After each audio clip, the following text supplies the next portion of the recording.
নবম শ্রেণীর প্রিয় ছাত্রছাত্রীরা, তোমরা তোমাদের যে ফার্স্ট সামাটিভ ইভ্যালুয়েশন, সেই ফার্স্ট সামাটিভ ইভ্যালুয়েশনের জীবনবিজ্ঞান প্রশ্ন, এই জীবনবিজ্ঞান প্রশ্ন সেটটি তোমরা সলভ করবে এবং এইখান থেকে তোমরা কিছু কোশ্চেন কমন পেয়ে যাবে। যেমন বলেছে, ভাস্কুলার ক্রিপ্টোগ্রামস বলা হয় কাকে? গরম তরল সুপের প্রবক্তা, এনার্জি কারেন্সি, অত্যাবশ্যকীয় সহায়ক খাদ্য উপাদান কাকে বলে? ক্রিস্টি কোথায় দেখা যায়? রিকেট রোগ প্রতিরোধ করে কে? পর্দাবিহীন কোষাঙ্গাণুর নাম কি? এই সমস্ত শর্ট কোশ্চেন তোমাদের। এরপরে রয়েছে শূন্যস্থান, কতগুলি গণের সমন্বয়ে গঠিত হয় কি? ম্যান্টল পর্দা কোথায় দেখা যায়? এছাড়াও রয়েছে যেমন প্রাইমর্ডিয়াল ইউট্রিকল কাকে বলে? তারপরে নিউক্লিয়াসের কয়টা অংশ? অপরিহার্য অ্যামাইনো অ্যাসিড কাকে বলে? Ectoplasm, endoplasm.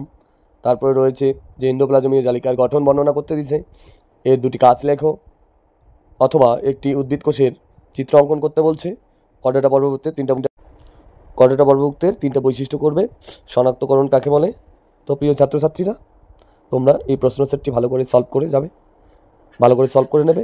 আশা করি তোমাদের উপকারে আসবে। ওকে, থ্যাংক ইউ।